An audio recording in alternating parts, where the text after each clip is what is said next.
Welcome back to the Intel Extreme Masters World Championship live from Katowice as Team Solo Mid is up 1 game in this grand final, best of 5, up against World Elite after closing it out in the last one with some good team fights. What do you guys think? This time TSM is on the blue side, but what is WE going to do in reaction? What are they going to ban out? You have to ban the Annie, absolutely. Lustboy was incredible that game. The engages were really the thing that allowed TSM to come back from losing the early game. And even then, the ganks in bottom with the flash Annie Tibbers, too powerful to handle, and World Elite, their discoordination in the team fights just crumble into the Annie. I think we expect a set ban again. This should surely be happening. I think it was too powerful on Bjergsen when he was playing it. Yeah, we also have to ask questions of this Jarvan again. It has its strengths and its weaknesses. Crumbs, I know you talk quite extensively about the two junglers in this particular matchup. Spirit for his dedication to the Prince of Demacia, and Santorin for maybe overvaluing his flash in these engaged champions. But we saw that Rek'Sai, we know Spirit can play some of the other oddball picks. I'd like to see him try something different.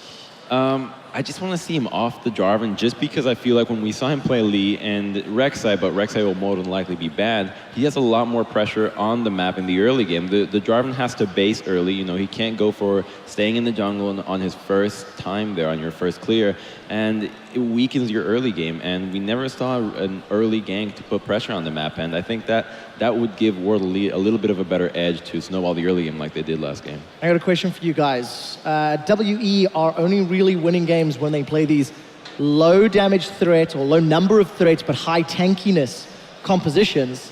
They lost with the exact comp they used to beat the GE Tigers. Does TSM have to change anything?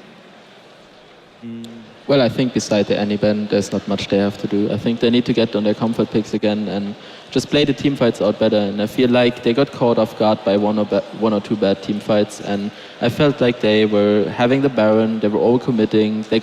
They gave Drakes away and gave the tools for a really good late game comeback to TSM by just giving them early Drakes. Yeah, it was almost like the Dragon was under the radar, and all of a sudden they were up to get that 5th one, and they didn't even need it in the end. What about Dyrus on Rumble? Although he had a very, very hard time in the beginning versus that Sion, he just managed to pull out some great plays. Is it worth just knowing that you can come back late with that? I think I was not very impressed at the start. It didn't seem to work very good, but at a certain point, Ari got really ahead, and I feel like every Rumble was basically at Ezreal and Ari at the same time, and that's kind of shut the Ari pick down. And on top of that, I feel like the damage was not necessary, but it was more like the repositioning. Yeah, and we are into picks and bans. The first ban coming out from TSM is Morgana and Zed on the side of WE. So exact same bans thus far. First ban Zed from WE, they don't want Bjergsen on that. There was a last ban Morgana from TSM, and TSM banned Rek'Sai. Now they're on blue side and banning Italy. It could be a consideration for first pick if W don't take it off. I think right here, TSM is forcing World Elite's hand and asking them if they're willing to give them Rek'Sai. Ban Italy, put Spirit on the Lee Sin, which is a little bit difficult, into Rek'Sai, and say, well, are you going to ban out the Annie, or are you going to give us Rek'Sai? And it's a tough call for World Elite, for World Elite. And to be honest, I think you got to give the Rek'Sai away and ban the Annie. Annie was amazing for Lustboy. TSM's last ban was Maokai in the previous matchup, as well as that Rek'Sai as we've already touched on. WE, they took Victor off the table. We have already seen Bjergsen running that Victor, but with LeBlanc going out, we'll see what W prioritizes. I think they just didn't want to run into the same matchup as before. I feel like World Elite is very comfortable playing Ari into LeBlanc, therefore Bjergsen wasn't considering for himself. So they just picked up the Rek'Sai, like we said before. Really strange you're not seeing this Annie ban, to be honest, and more than likely we're going to see, as you mentioned, the affinity for the Prince of Demacia from World Elite, and a little surprising, either they're going to take the Annie themselves, or, I mean, I guess they're going to give the TSM the same composition they gave them last time. A little worried here. Yeah, I was just about to highlight that Maokai. It was banned previously. We really, really like Aluka on Mega, Ultra, Mega tanks. And if he gets his hands on this Maokai, a little easier to set up mid-game teamfights with that point-and-click route. Also, the Annie, that is most likely going to be picked up by TSM soon. It's just having a hard time against Maokai because all of that AoE damage reduction plus a really good engage with Righteous Glory. You just engage on the Annie, you stop her from engaging. If there's not an instant counter initiation, you really have a hard time playing against Maokai. I think in this draft, you know, if both teams look back on that game, they can say we did really well. We had 1 or 2 mistakes. let's play the exact same comps again, because I feel like both teams can look at their play and say, adjust a few things, and we don't have to change our draft at all. We had success in the areas that we wanted to get, and I wouldn't be surprised if we see two exact, almost identical team comps that at least perform the same goals with a little variation in the champions. Well, a little variation indeed. That was a fairly quick Janna lock-in, not the Annie that we had been discussing. Crumbs, well, you don't know if you like it? I can see that. Yeah, why do you have to change this? You had so much success on her, to be honest, and Diana from the get-go. So I suppose I want to force Bjergsen to play a Xerath, perhaps? Well, it was baiting on the Diana pick as a priority in general because they banned Victor. I feel like there's not much to say right now. I feel like they're just picking up the champions that they feel the most comfortable with. They have a really good hard engage comp, and I feel like TSM needed some kind of counter initiation or protection support, and since they didn't want to go for a hard engage comp again, most likely they just picked up the Janna away from World Elite. So, Team Solo Mid going to be looking for a top laner and a mid laner. Crumbs, you've alluded to maybe a Xerath. Might be a bit difficult into that Diana matchup. So much engaged with Diana and Leona on WE. They just want to go ham and they want to do it all day long. To point out the World League composition here, they have 4 champions that become very tanky within themselves, especially from the itemization. Diana with the Hourglass and the Abyssal Scepter, Leona with her W, and the low damage from the Sivir might be a problem because more than likely TSM will have to go with a double AP composition, and once the Aegis comes out, the early magic resist, and the Crucible against the Lissandra, any late game team fight with a hyper carry or high damage, pretty much just not a Corki from the AD carry, will mean that in the late game, World Elite should be winning these fights. And I really like the pickups that we just saw right here, the Rumble and the Lissandra. Just stop the engage, re-engage, a Rumble ult down, Lissandra ulting herself, going into the team fight. There's a lot of lockdown as well for the lanes. Rek'Sai, a lot of global pressure. There's a lot we can see from their comp, and they really picked smart against this all-in engage comp. I really think Dyrus is going to need to prioritize that Hourglass against this WE composition. I felt like he got a little late in the previous game. And we'll need to see how Bjergsen can perform on this Lissandra. Again, it's been a pick that we have seen a couple of times throughout the tournament. Last AD carry, Crumbs, you said anything but Corki. I like Caitlyn. You're expecting to go for long team fights with the rest of that team. Caitlyn's fine and it makes their late game decent, but they have a really good way of zerging the backline and pretty much ignoring the frontline threat because of the Sivir and the Rek'Sai. Rek'Sai can just E into the backline. Lissandra, same thing as well. Drop a Rumble ult on the Caitlyn. She finds herself having to E out of the team fight and she's no longer useful. And we saw the Caitlyn pick up also because they play versus Sivir, which means Sivir versus Caitlyn is just the pressure lane.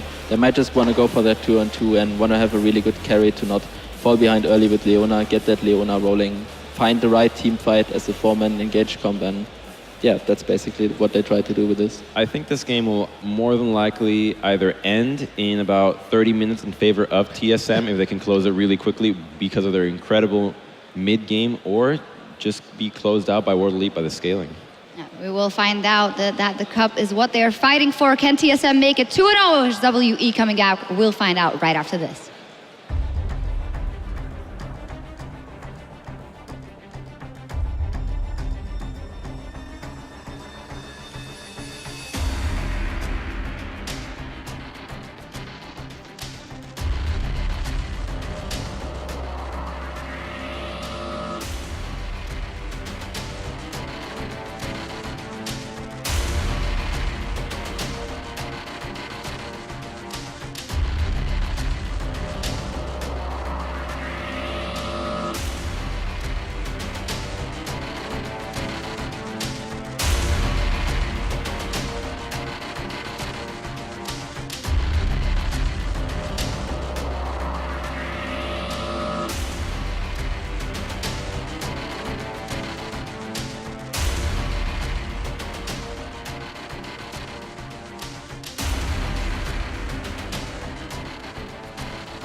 Welcome back to the Intel Extreme Masters World Championship Grand Final. TSM are up 1-0 after an amazing turnaround in game number 1. Let's get straight down to it. Talk about team comps. Yeah, we were just chatting about this right here, trying to figure out what exactly WE is going to be doing with this Caitlyn. Fischio, you have some theories? I mean, basically what World Elite is going to do is 1-3-1 split push with the double teleport, and Caitlyn has been picked for this fantastic purpose of sitting in the mid lane and clear the waves over and over and over. And once you get to full late game and you get a QSS at the 3rd or 4th item, Bjergsen is running out of targets, and that's where you've gotten to the late game point where the Caitlyn can start to shine.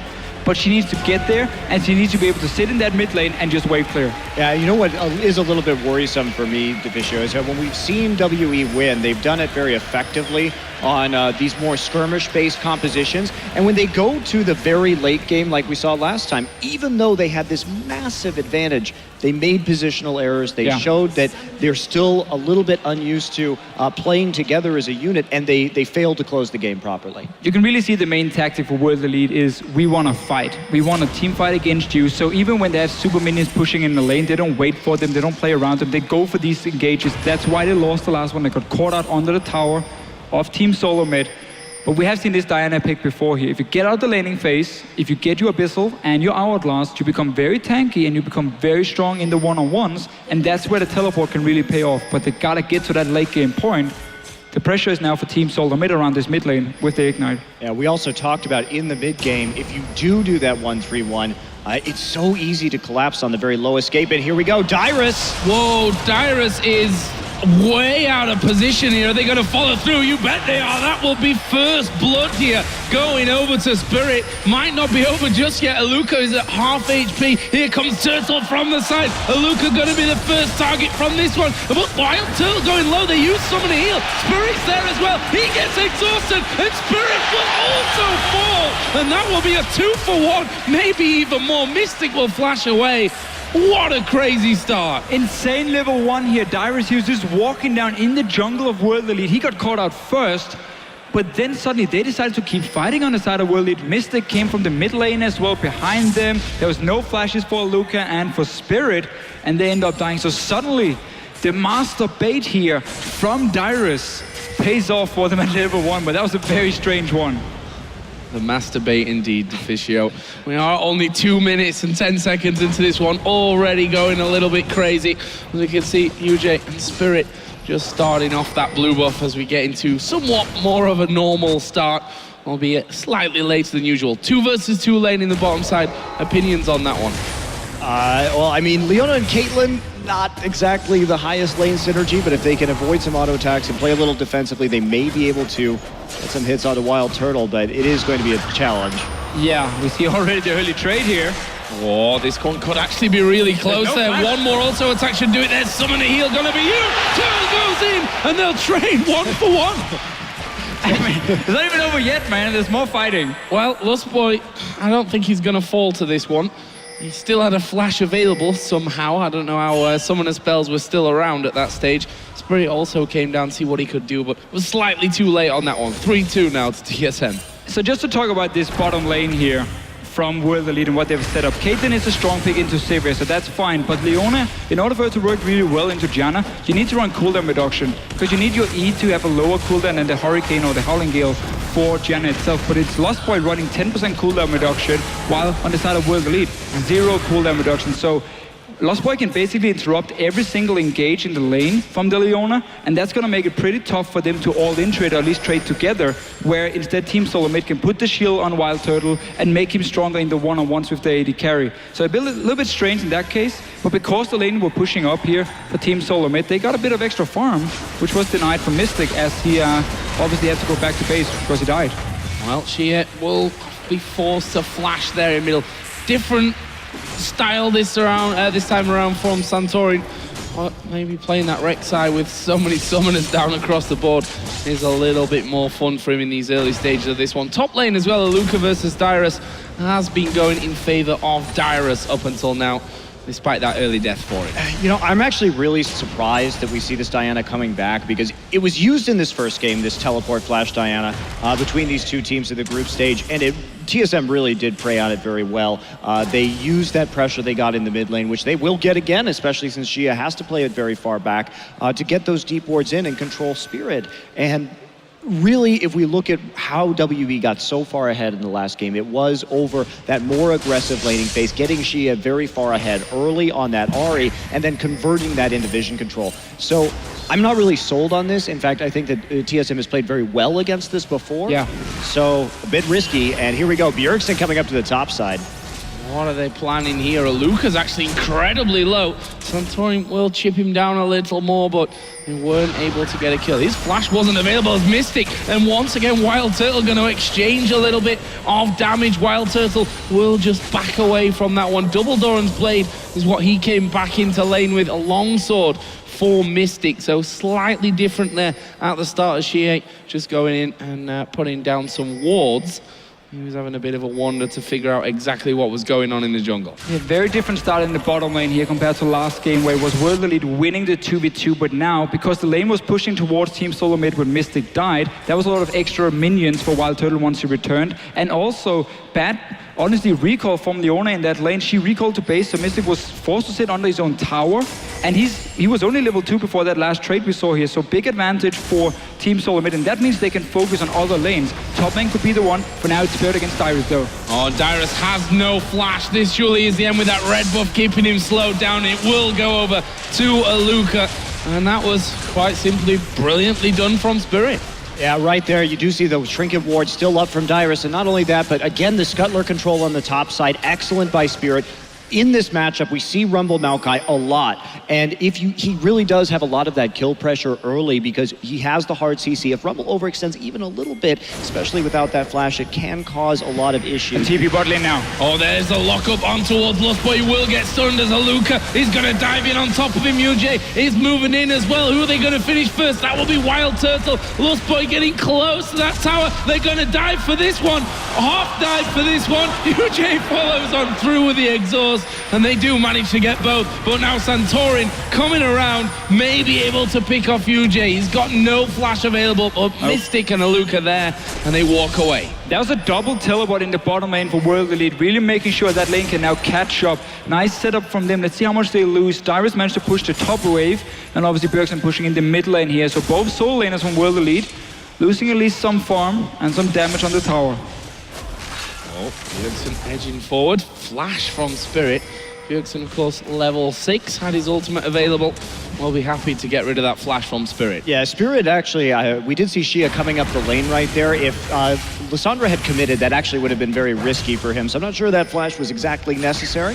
Bjergsen will be definitely happy to get that one out. And now Issa coming into this mid lane. To get some wards down, will find Santorin right there and give a little clearance as well. Spirit heading down to the bottom side, and Mystic actually finally catching up a bit in terms of itemization. And despite Dyrus dying twice in this top lane, once obviously at level 1 and then in the lane itself, he's doing okay because he started Ruby Crystal into Maokai. It's what you do when you simply want to rush that Haunting guys, which you really need for the trades. And Rumble, again, he is a champion who doesn't need that much gold to really be efficient in the mid game. You just gotta get your early magic penetration, and then you're basically good to go. So he's doing okay despite dying twice. And now we see Team Solo Santorin grabs the blue. Look at the difference here. Now World Elite running with teleport in mid lane. You don't have the same pressure. Suddenly it's Team Solo mid invading on their blue buff, denying that one from the Diana pick here. Really making sure that Bjergsen, once he picks up his own blue, is going to have a very easy time in the lane. Yeah, that entire time was hammering on the turret as well. That's at about half health. So good bit of pressure there from Bjergsen and the rest of TSM. Meanwhile, Spirit on the bottom side of the map. He's going to start walking his way down, seeing if he can get into that bottom lane. Funnily enough, TSM have backed off completely to Krugs. Yeah, well, can be a bit risky to go forward on that one. And, you know, Xia trying to get the Raptors right there. Can't play forward at all. And Santorin doing a really good job of evading these buffs right now and trying to take the jungle away. And this is really what I don't understand WE playing this style. I think that they turned on when they stopped playing the teleport Diana, because that opens up Spirit. Spirit is the strongest member on this team. He's the one who's carrying as we see some scrapping down in the bottom side, and I just don't think this actually plays to WE's strengths very well. Well, this is what we expected in game one, but never quite happened for us. There's no vision of that Dragon attempt here for TSM, as Bjergsen is going to get his blue. That was very nice time though by Spirit here, knowing first of all the blue buff was spawning, so there's a high chance of Bjergsen moving there to pick that one up. And also you saw the bottom lane had been pushed out from World Elite, so it's a fairly safe one honestly, despite him trying to sneak it. Very good setup, and he's done it before. He's so good at getting that early Dragon. A thing World Elite sadly failed on in the last game, and also why suddenly Team Solomid had that potential 5th Dragon coming up later once they came back in the game itself. Yeah, Dyrus really starting to open up a very large CS gap as well. Up in the top side, Aluka playing pretty defensively. Void Rush up into the mid lane, and Santorin right back into the enemy jungle, trying to take away this red.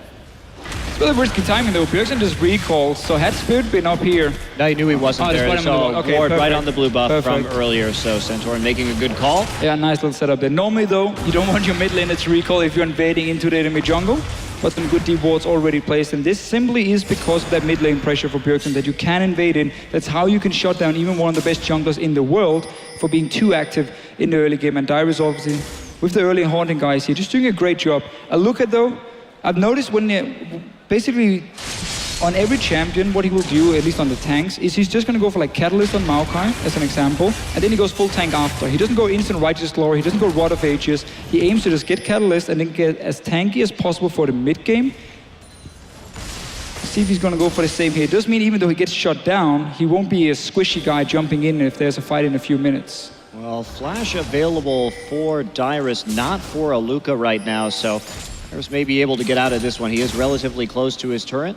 See how patient Spirit is going to be if he wants to wait for this wave to really press forward or not. They're going for it. There's the route, the knock-up will follow as well. As you said, Dyrus has a flash, and he did use it, but at the very, very last second there. Well, Aluka did a really good job of arcane smashing him further back right there to prevent that flash from really doing anything at all, and that may open up further gank attempts in the top lane, but for the moment, mid-turret down, and this is that issue. Playing against Bjergsen is very dangerous if you have a non-combat summoner. Exactly the same that happened the first time of this tournament where Team Solomid and World Elite played each other. Diana mid lane with teleport. That was into a Z though from Bjergsen. Same deal, lost the mid lane, lost the pressure around it. And how they lost that game too, you know, we've talked about some of the more foolish late game decisions. In the last game, it was pushing onto that middle inhibitor turret when they had the bottom inhibitor already down, not waiting for their timing. In the first game against TSM, what they did was they had a ward on Baron, so they could see TSM wasn't doing it. They were waiting to outscale, and WE just face-checked the brush anyway. So this questionable team fighting, this questionable shot calling in terms of the late game has been costing them. And when WE wins, they win it out of a strong laning phase. So I think they may not be adapting to their own strengths. Yeah, that really is the thing. If you want to run the split pushing compositions with 1-3-1 setups, you need to get ahead early on, because if you do fall behind, you will never be able to push up the lanes far enough without getting ganked or just even die one-on-one, and that's gonna cost you though. Dyrus with no flash is getting ganked again. Yeah, there is another knock-up for him. What are they going to do to finish this one off? Aluka will have to tank the turret somewhat, but it's not going to stop Dyrus from going down. Aluka went to just half HP, and that will be Dyrus's 4th death of the game. Are they going to dive UJ? They're not. No, the minion wave is coming a bit late here for Team Solomid. We'll only be able to get just a little bit of damage on this mid tower. So World Elite felt like that was a trade they could take of really trying to shut down this Rumble and feed up your Maokai. We see the same build though from Aluka here. Straight tank after Catalyst, doesn't want no Rod of Ages, no instant Righteous Glory either. Righteous Fury, Glory, it's all the same. The thing where he runs fast. Man, I just don't think that all of these kills are worth the number of objectives that are going down. WE's losing so many buffs, and to TSM's credit, they're doing a very good job of applying pressure cross-map in these situations. And the 3-1, the split push that they want to execute right here is much more difficult when you have to push so far away from any kind of safety and the deep wards go in. UJ and Mystic probably need to be a little careful on this bottom side. Rek'Sai is up in the enemy jungle, but Spirit is actually there. And Spirit going to go in from this one. Not sure on this decision. We will see a teleport coming down. There is Yuji. It'll get in there. There is the ace in the hole coming through. Is blocked nicely with the spell shield from Wild Turtle. There's the first kill onto Yuji. Meanwhile, Bjergsen on top of the Malel. It's Haluka that they lock up, and he will be going down any second. Meanwhile, Mystic gets knocked up by Santorin. Wild Turtle trying to finish him off, but he flashes over the wall. Either way, that's a 2-for-0 for TSM. And that was just straight up miscommunication on WZ's part. They didn't coordinate the engagement with that teleport at all. Very late TP from Aluka. I thought there was another TP going to be coming in from Xia, but if you want to make plays like this, I mean, Spirit just eats a huge amount of damage there before the Cataclysm drops before WE's top laner even gets there. We're going to see another TP though. Oh, this could be dangerous. Summon a heal. Baited out there. Turtle's going to get to the tower. And he's just out of range of the Crescent Strike as well. Santorin comes around to make sure that Xie doesn't push too much in there. And Wild Turtle, big kill for him in this bottom lane to go 4-2-2. And that is so good against the Caitlyn. If Caitlyn doesn't do well in the early game, she becomes so weak in the mid-game stages here. I mean, she's gonna need 20 minutes now to get 3 damage items and a QSS to really become useful. And that is so important for Team Solo Mid. Wild Turtle with a great game so far in this series. And of course, Bjergsen in the mid lane farming like a madman. And we were discussing in the pick and ban phase, maybe as we see Xia gets jumped on right here. That was, typical tunnel under the wall. They had a pink ward there, but just too late when he saw that one coming. Smited to slow him, and well, now Bjergsen, he's going up towards his top lane where Aluka is underneath the turret. He's going to have to go through the TSM jungle to escape. Spirit is actually on that top side, so not too much of a problem for him. Meanwhile, down at the bottom lane, a 3-man push from TSM. Yeah, this is a problem for World Elite. They're trying just to take a blue buff, honestly, by losing them bottom lane tower. Wild Turtle as well, pushing the mid tower here. All TSM is doing is just looking for cross-map objectives. When they see 2 guys on the top side, they know they're going to be stronger on the bottom side of the map, and that's why they're pushing it in, getting a lot of damage on the towers. Dragon being set up as well. No teleport from World Elite. They won't be able to stop this one. It is not looking good, because if you do swap out to 1-3-1, you're going to die in the side lanes. Let's see Wild Turtle though, being jumped on. Oh, the owner ultimate does come through, but Spirit going low, and he'll be finished. Bjergsen pounces in from the side. They've taken the Dragon. They've got 3-4 kills now, and that just went from bad to worse for World Elite. World Elite, their coordination is totally off in this game compared to what we saw in the last one. They did have some coordination issues at the end, but everyone just going one by one into dive. It makes it very easy for TSM just to clear off these kills and continue to snowball objectives. TSM looking like they're going to have too much of a lead in this game to really do anything for WE at this stage. Approaching 10k. I mean, Luca's up there and thinking, hey guys, you know those 2 teleports that we have that are both off cooldown? Well, I can't join in, and we're losing out. Further and further they fall behind. This turret will go down to the minions slowly but surely. No one there from TSM to stop that happening, but that is the first tower of this game for World Elite. It's just insane to see the difference when World Elite is not winning the early game. Because when they're winning the early game, they start setting up these deep wards here. They get the right team fights, play around objectives, and of course the lane pressure so well. But now that they fall behind, the teleports haven't worked for them. Suddenly, you could see it's Team Solo Mid picking all the right fights, and World Elite not knowing what to do, so they just figure, let's just keep fighting. It seems to be what's working for us normally. And that's where Team Solo Mid keep punishing them, winning, always having a numbers advantage as well. Well, you know, what I don't like about these 2 TPs is that you have to kind of use them together in this situation, and you also have to be able to take so much of an advantage whenever you use them. The long cooldown, the 5 minutes coming in, and if you use them improperly even once, TSM will come back, take 2 or more objectives, and it doesn't work when you just... This is a very new team to be playing together, to expect Xia to come into this tournament and be able to constantly use his teleport in unison with Aluka in the top lane, I think is asking too much. All you do is hurt your best player, because it's going to be so much harder for your jungler to make plays around the lane when you have that teleport. So why do you not want to allow Spirit to really carry your early game like he's done so many times before? I don't think we're going to see this Diana in game 3, that's for sure. Oh, we're going to see a fight here. TSM looking to get some damage onto the inhibitor. All 10 players currently sat there, but looks like TSM had enough. They still have that inner turret in the top lane to go back to, which will be easily pushed to get in range to do the damage there. Luca is going to try to stop that one from happening. We have Leona coming in as well. This will be a couple of hits from TSM if they decide to commit.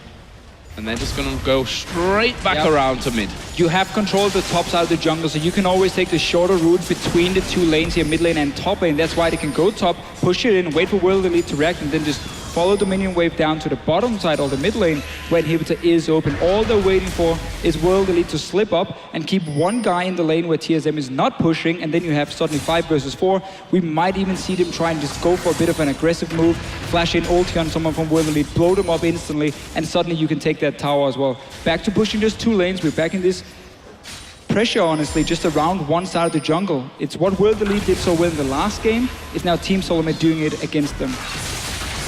Well, it did end up badly, despite how well they did World Elite in that last game. We'll see if TSM fall foul on that front as well. Either way, a bit of ward clearage going on. There's nothing in the Baron pit itself, as we can see there with the vision toggle to WE's view. And look at this, they see, that's a nice little sapling over the top. I'm gonna say they see a Luca coming in, but he did the wise thing, something that Mystic didn't do in that last game, which was using your spells to check areas of the map that you just don't want to blindly phase check. Either way, TSM pushing back that mid lane out, and well, basically resets what we had a minute or so ago. Yeah, just another siege onto the inhibitor right now. TSM really doing a good job of methodically closing this game, taking very few risks, seeing if they can get some picks or take some objectives for free. That big minion wave has pushed up all the way to the bottom lane turret. So this is the kind of methodical closure that WE had every chance to get in the last game, and had to turn around on them a little bit. But I don't think TSM is going to be hasty and make those same kind of mistakes. They played together for too long. Leona ulti being popped there. Yeah. No follow-up after the tower died there. And you can see how Dyrus, despite dying 4 times, I mean, he's more than fine. He has his magic penetration. He soon has an hourglass as well for him. Sure. And meanwhile, Team Solomid focused on getting kills on the AD carry, on the mid laner, the 2 carry roles, honestly, on the team. So it's really not paid off for World Elite to focus Dyrus so much. Yeah, well, he may have died, but every time they did, they took a bunch of towers, so he got a lot of that money right back in Global Gold, not to mention that he had that huge CS advantage in the first place. So he has been playing from a pretty substantial advantage for a lot of this game. His death's pretty much irrelevant so far.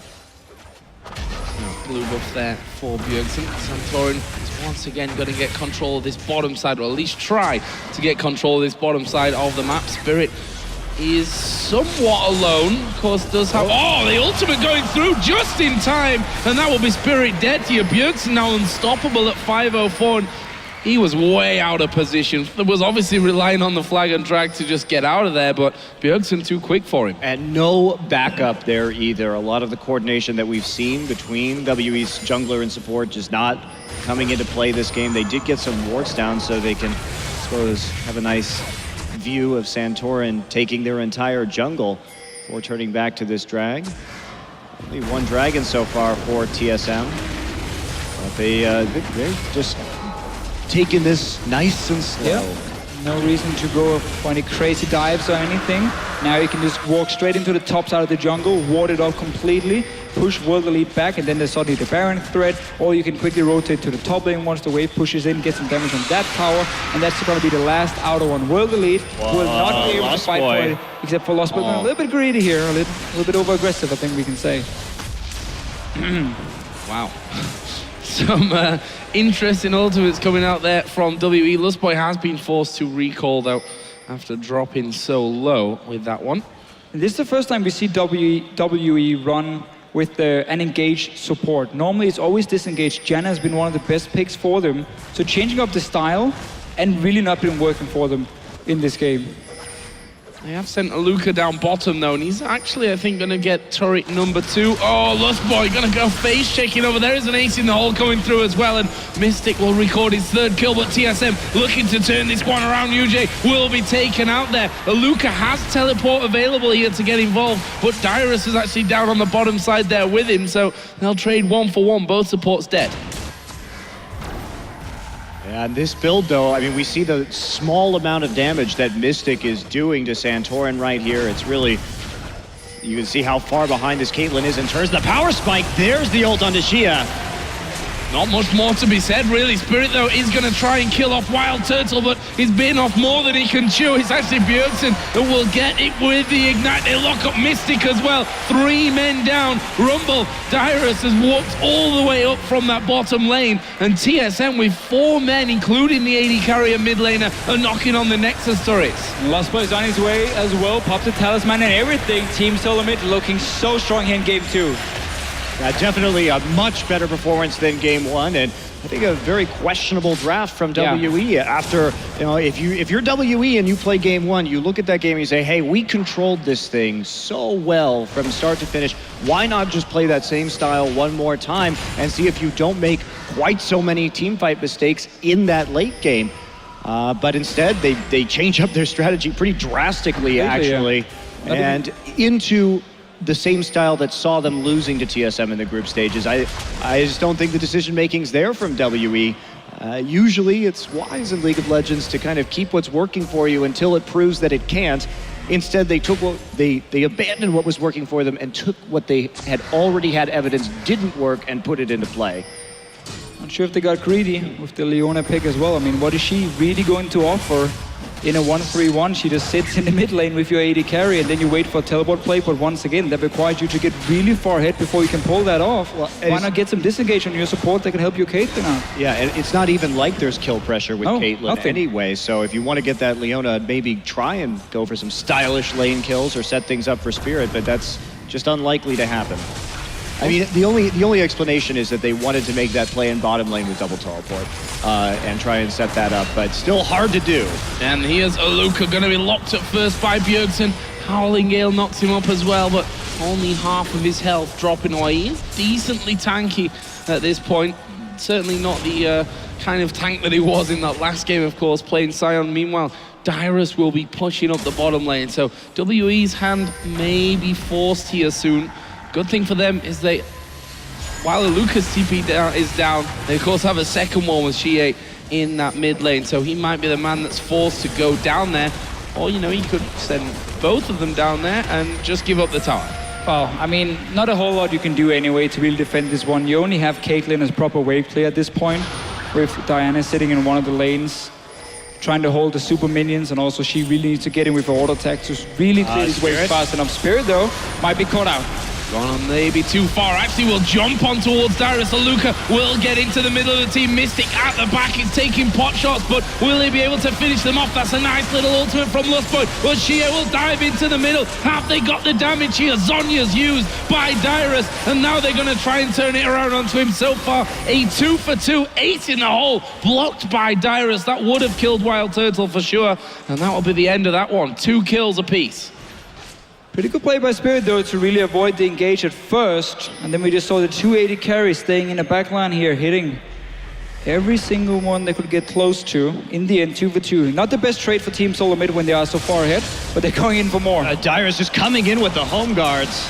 Yeah, Spirit's dead here. Harpoon landed perfectly and give it over to Bjergsen. That will put him at 8-0-7, but this is the fight just before. Right, as we take a look at this one right here, Dyrus actually has to put a pretty bad equalizer down right there just to deal with himself and Spirit in the pit. Spirit will actually just get out right away, and Mystic is given a ton of time just to auto-attack at the backside. Spirit coming back into the fight with the flag and drag, and she not really finding an opportunity to get too many autos in, but that was a surprisingly even trade, and there's the Baron for TSM. There's a really good position for Luke, and we mentioned his build earlier where he delays that Righteous Fury here, Righteous Glory. I believe it's called now. I should probably get it right the second time. And not going for Rod of Ages, so just aiming to be a bit stronger early in the game as a tank, and that's why he can stay in that front line. And he was in the choke point. The claw had already been used from Bjergsen, so nobody to really dive onto the Caitlyn. And that's why at least they could trade even, but then after, obviously, Spirit ended up dying, and Baron over to Team Solo Mid, who is still very, very far ahead of World Elite. I think a great call from Dyrus there to use that TP getting kill off Spirit. It means that your Baron is then 10 times safer than it was before. Yeah, and that's to the credit to the deep wards that TSM has had in this entire game. And they are going to take a very easy third dragon right here. no stopping that one, that's for sure. Nothing really down there for WE. Going to be confined to the outskirts, really, of their base. Santorin, I don't know what he just bought. I didn't quite see it, but he sold it again. Oh, it was the elixir. Yeah. Already popped. So Team Soulmate are ready to close the one. I mean, they can dive on to world lead as well. I really like what we see from Santorin here. Go ahead, pick up the elixir of ruin, use the Baron powered split push to just get these turrets down as quickly as they possibly can.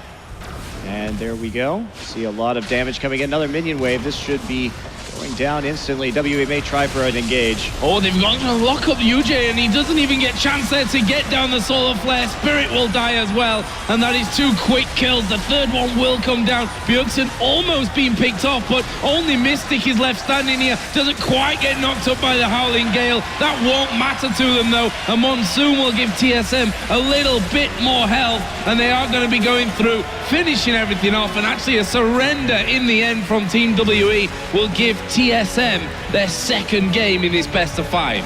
And I wonder what we're going to see now for the next game. World Elite obviously back on the blue side for them. Will they first pick a jungler again? It was the Jarvan the last time here for Spirit. That would simply mean that Team Soulmate once again can take that Janna.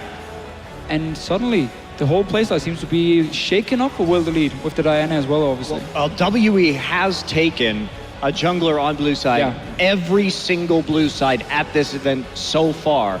And we'll see if they actually change that up, change up their bans a little bit too, perhaps. Well, TSM here on championship point, 1 more, and they are the Intel Extreme Masters World Champions for Season 9. But to break down game number 2, we're going to head over to Shox and a band of merry men. Thank you so much, Joe Miller. Joe_Miller. Joe, don't call me Joe Miller. There you go. Oh, Team Solo Mid, 2-0 up in this grand final. Before we go and delve into the analysis, Crumbs the Prophet has returned, saying that WE would either win in 50 or TSM would win in 30. TSM won in 29 minutes, 59 seconds. The Prophet, fantastic. Let's delve actually straight into a replay for this one because I think it tells the tale of the game, if we can get that up on the screen. If in the last game, TSM early made some wrong decisions in terms of team fighting and where to go, this was a very good one. So it seems like Santorin is caught. They have follow-up on Leona, but the TP comes in a bit too late. Rumble was already on the side. Lissandra was zoning Diana off, and they just engage. Bjergsen goes in, they kill Leona. They focus onto Maokai while Rumble is coming from the back. He just gets chunked. Then they try to re-engage onto Maokai, just try to get out. It didn't work. Lissandra ult down and just take the fight from there. Yeah, and Rated, you were discussing a whole lot about how intelligent TSM's pick and ban strategy was with that early Janna, almost predicting World Elite to go for that all-in engage. What was it that stood out in your mind? So basically, I saw that Annie had a huge impact, and I felt like in a best of 5, you always want to adapt into the first game if you feel like you lost it.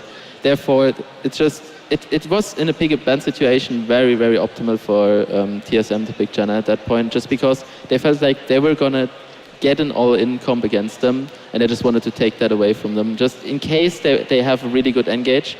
They had 2 backup picks, Lissandra and Rumble, which also were really good against engage, and they just baited that comp basically of World Elite since they were playing very one-dimensional on this. I think something that's critical about World Elite's play is the fact that they've consistently ran 2 threat compositions, particularly with the Jarvan. You don't really bring a lot of damage in the jungle, and TSM is picking team compositions that have at least 1 hard lockdown, either a Vi, the Lissandra, and in the other game, the Vi and the Annie. So when you lock down one of these carries, even though Aluka was snowballed in the top lane, he didn't really take the tower, and without any damage, you don't bring all that much to the team comp. You have to scale and let the AD carry and your AD carry and your mid lane really bring all the damage. So unless Aluka starts picking a higher damage champion or Spirit picks another higher damage champion with the champion pool that TSM is presenting, they just can't deal with the TSM lineup. Yeah, something else to note, TSM have won a lot of their games by having those very fast, decisive engages onto a single champion. When they beat